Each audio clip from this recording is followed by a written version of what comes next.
আওয়ামী লীগের নিষেধাজ্ঞা প্রত্যাহার, অক্টোবরে ৩২ নম্বরে লাখো লোক জড়ো করার মাস্টার প্ল্যান আওয়ামী লীগের। এই মুহূর্তে হাসিনা আওয়ামী লীগ ছাড়া অন্য কিছুতে মানুষের আগ্রহ নেই, বললেন গোলাম মাওলা রনি। হাসিনাকে নিয়ে কি ভাবছে ভারত, জানালেন ডক্টর ইউনূস। আওয়ামী লীগের নিষেধাজ্ঞা উঠছে কিনা জানালেন আইন উপদেষ্টা। আসসালামু আলাইকুম দর্শক, আমাদের হাতে থাকা সর্বশেষ সংবাদে আপনাদের স্বাগত। এতক্ষণ শুনছিলেন সংবাদ শিরোনাম, এবারে থাকছে বিস্তারিত। আওয়ামী লীগের নিষেধাজ্ঞা প্রত্যাহার, অক্টোবরে ৩২ নম্বরে লাখো লোক জড়ো করার মাস্টার প্ল্যান আওয়ামী লীগের। বাংলাদেশের রাজনীতির অঙ্গনে নাটকীয় এক পরিবর্তনের ইঙ্গিত মিলেছে। টানা কয়েক মাস ধরে নিষেধাজ্ঞার মুখে থাকা আওয়ামী লীগের রাজনৈতিক কার্যক্রমের উপর থেকে অবশেষে সব বাধা তুলে নেওয়া হয়েছে। নিষেধাজ্ঞা প্রত্যাহারের ঘোষণার পর থেকে রাজধানী ঢাকা ও সারা দেশের আওয়ামী লীগের নেতাকর্মীদের মধ্যে উচ্ছ্বাস ছড়িয়ে পড়েছে। আওয়ামী লীগের নেতৃবৃন্দ জানিয়েছেন, অক্টোবরের প্রথম সপ্তাহে ধানমন্ডির ৩২ নম্বর বঙ্গবন্ধু ভবনের সামনে এক বিশাল সমাবেশের আয়োজনের পরিকল্পনা করা হয়েছে। দলটির পক্ষ থেকে এটিকে বলা হচ্ছে মাস্টার প্ল্যান, যেখানে লাখো নেতাকর্মী সমবেত হয়ে দলকে নতুন উদ্যমে এগিয়ে নেওয়ার শপথ নেবেন। প্রত্যাশা অনুযায়ী সেপ্টেম্বর মাসে দেশে অরাজক পরিস্থিতি সৃষ্টি করতে না পারলেও অক্টোবরে লক্ষ্য অর্জন করতে মরিয়া আওয়ামী লীগ। প্রতি বিপ্লব করে ফেব্রুয়ারির নির্বাচন বানচাল করা এবং ক্ষমতাচ্যুত আওয়ামী লীগকে পুরনো চেহারায় ফিরিয়ে আনতে ২৪-এর গণ অভ্যুত্থানে পরাজিত ফ্যাসিস্ট শক্তি দেশি বিদেশি দোসরদের সহায়তায় অনেকটা মরণ কামড় দেওয়ার প্রস্তুতি নিয়েছে অক্টোবর। প্রধান লক্ষ্য যে কোনো মূল্যে অন্তর্বর্তী সরকারকে হটানো। পুলিশের দায়িত্বশীল সূত্র জানায়, সমাজের গুরুত্বপূর্ণ ব্যক্তিদের টার্গেট করে গুপ্ত হামলা, চিহ্নিত ছিনতাইকারী ও ডাকাতদের সংগঠিত করে আইনশৃঙ্খলা পরিস্থিতির চরম অবনতি ঘটানো, ঝটিকা মিছিলে বাধা দিলে সফলভাবে পাল্টা হামলা চালিয়ে আইনশৃঙ্খলা বাহিনীর মনোবল ভেঙে দেওয়া এবং ১ ঘন্টার ব্যবধানে হঠাৎ ধানমন্ডির ৩২ নম্বরে লাখো লোক জড়ো করা প্রভৃতি পরিকল্পনা রয়েছে আওয়ামী লীগের। ইতোমধ্যে একাধিক গোয়েন্দা সংস্থা সরকারের উচ্চ পর্যায়ের এই বিষয়ে বিভিন্ন ধারণাপত্র ও সতর্কবার্তা দিয়েছে। তবে সরকারের পক্ষ থেকে হালনাগাদ সঠিক গোয়েন্দা তথ্য প্রদান এবং সে অনুযায়ী আগাম প্রতিরোধ ব্যবস্থা কার্যকর করার নির্দেশনাও দেওয়া হয়েছে।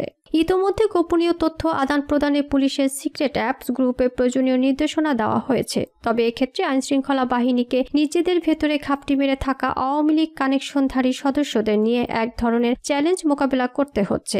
এদিকে অক্টোবর ঘিরে আওয়ামী লীগের মাস্টার প্ল্যান সম্পর্কে ইতিমধ্যে বেশ কিছু গুরুত্বপূর্ণ তথ্য ও লাইন অফ অ্যাকশন প্ল্যান জানতে পেরেছে আইনশৃঙ্খলা বাহিনী। মূলত পুরো পরিকল্পনা বাস্তবায়ন করা হচ্ছে ভারতে অবস্থানরত আওয়ামী লীগের একটি কোর গ্রুপ থেকে। তাদের মিশন বাস্তবায়নে সারা দেশে আওয়ামী লীগ, যুবলীগ ও ছাত্রলীগের হাজার হাজার নেতাকর্মী আত্মগোপনের থেকে নাশকতার ছক কষছে। এদের পরিকল্পনা অনুযায়ী ঢাকা সহ দেশের বিভিন্ন স্থানে প্রায় প্রতিদিন ঝটিকা মিছিল বের করা হয়। ইতোমধ্যে এ চক্রের অনেককে পুলিশ গ্রেপ্তার করেছে। বাকিদের গ্রেপ্তারে অভিযান অব্যাহত আছে। তবে বিপদের বিষয় হলো, অভিযানের অনেক তথ্য নিজেদের মধ্য থেকে ফাঁস হয়ে যাচ্ছে। এজন্য কিছু অভিযান ব্যর্থও হচ্ছে। জানতে চাইলে অতিরিক্ত আইজিপি খন্দকার রফিকুল ইসলাম বলেন, পরাজিত শক্তি নানানভাবে আইন শৃঙ্খলা পরিস্থিতি ও সমাজের শান্তি শৃঙ্খলা বিঘ্ন করার অপচেষ্টা করছে। দুর্গাপূজার মধ্যে ধর্মীয় সেন্সিটিভিটি কাজে লাগিয়ে সাম্প্রদায়িক সম্প্রীতি নষ্টের চক্রান্ত করা হচ্ছে।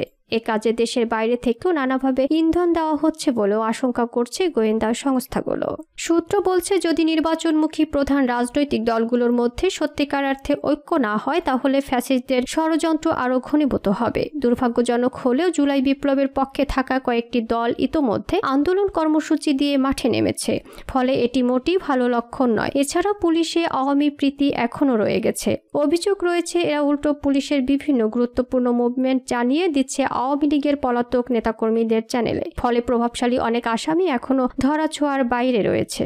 এদিকে নাশকতা ঠেকাতে আগাম বার্তা পেতে কাজ করছে পুলিশের সাইবার ইউনিটগুলো। সাইবার ইউনিটের একজন কর্মকর্তা জানান, সাইবার স্পেসেও শক্ত অবস্থান গড়ে তুলেছে আওয়ামী লীগের নেতাকর্মীরা। তারা বড় ধরনের মিছিল আয়োজনের প্রস্তুতি নিচ্ছে। প্রধান টার্গেট রাজধানী ঢাকা ঘেরাও করা। এজন্য প্রথমে রাজধানীর চারদিক থেকে হঠাৎ ১ ঘন্টার ব্যবধানে হাজার হাজার নেতাকর্মী ধানমন্ডির ৩২ নম্বরে জড়ো করা নিয়ে তারা বেশি সক্রিয়।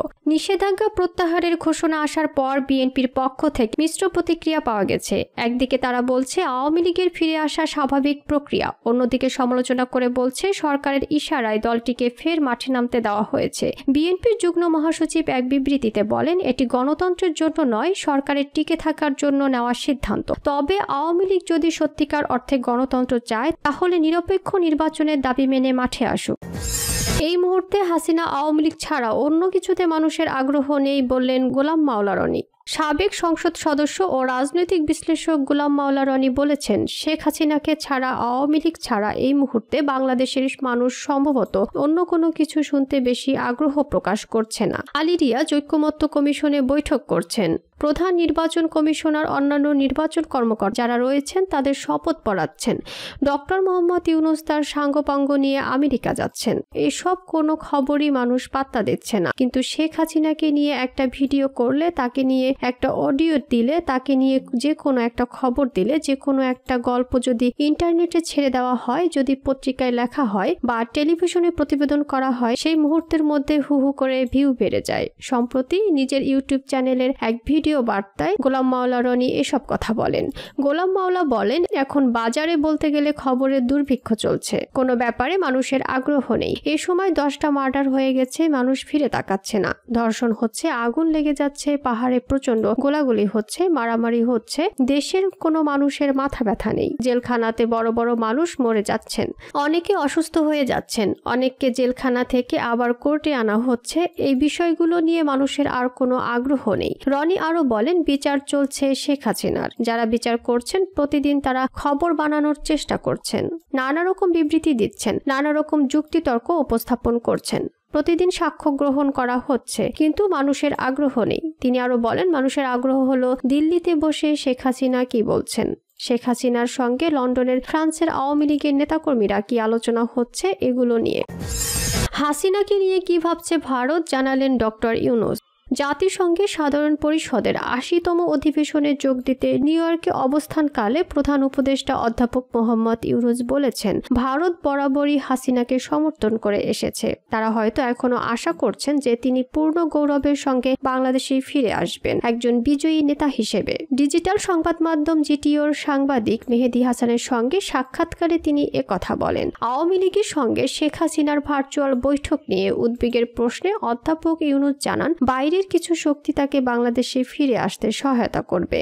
আমরা সব সময় এ নিয়ে উদ্বিগ্ন। প্রধান উপদেষ্টা মোদির সঙ্গে সরাসরি যোগাযোগের বিষয়টি নিশ্চিত করে বলেন, আমি মোদির সঙ্গে কথা বলেছি, তাকে অনুরোধ করেছি যদি হাসিনাকে রাখেন সে বাংলাদেশের মানুষ বা সরকারের বিষয়ে যেন কথা না বলে। মোদি আমাকে বলেছিলেন তিনি সামাজিক যোগাযোগ মাধ্যম নিয়ন্ত্রণ করতে পারছেন না। ডক্টর ইউনূসের সাক্ষাৎকারে জুলাই গণ অভ্যুত্থান, আওয়ামী লীগ সরকারের পতন, অন্তর্বর্তী সরকারের প্রধান উপদেষ্টার দায়িত্ব, শেখ হাসিনার ভারতে অবস্থান, আওয়ামী লীগের কার্যক্রম নিষিদ্ধকরণ এবং নির্বাচনের মতো গুরুত্বপূর্ণ বিষয়গুলো উঠে এসেছে।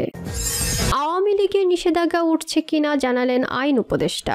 ফ্যাসিবাদী সংগঠন আওয়ামী লীগের কার্যক্রম নিষিদ্ধ করেছেন সরকার। দলটির উপর থেকে নিষেধাজ্ঞা উঠবে কবে সেটি নিয়ে নেতাকর্মীদের কৌতূহল। অন্তর্বর্তী সরকারের প্রধান উপদেষ্টা ডক্টর মোহাম্মদ ইউনূস জাতিসংঘ সফরে গিয়ে এক সাক্ষাৎকারে আওয়ামী লীগের উপর থেকে নিষেধাজ্ঞা প্রত্যাহার নিয়ে কথা বলেছেন। এরপর এ নিয়ে নতুন করে আলোচনা সমালোচনা শুরু হয়। এ বিষয়ে আইন উপদেষ্টা ডক্টর আসিফ নজরুল বলেছেন, আওয়ামী লীগের কার্যক্রম নিষেধাজ্ঞা দ্রুত প্রত্যাহার হবে এমন কোনো সম্ভাবনা নেই। বুধবার 1 অক্টোবর দুপুরে বরিশালের সাংবাদিকদের সঙ্গে আলাপকালে একথা বলেন তিনি। এ সময় তিনি বরিশালে পূজা মণ্ডপ পরিদর্শন করছিলেন। তিনি বলেন, যখন একটা দলের কার্যক্রম নিষিদ্ধ করা হয়, স্থায়ী কি অস্থায়ী এ ধরনের প্রশ্ন থাকে। আওয়ামী লীগের কার্যক্রমের উপর দেওয়া নিষেধাজ্ঞা উঠিয়ে নেওয়া হবে এরকম কোনো সম্ভাবনা আমি দেখছি না। বিদেশি গণমাধ্যমে প্রধান উপদেষ্টার সাক্ষাৎকারের প্রসঙ্গে আইন উপদেষ্টা বলেন, ফেব্রুয়ারির প্রথমার্ধেই নির্বাচন অনুষ্ঠিত হবে। অশান্ত পাহাড় প্রসঙ্গে তিনি বলেন, পাহাড়কে যারা অশান্ত করবে তাদের বিরুদ্ধে ব্যবস্থা নেবে সরকার।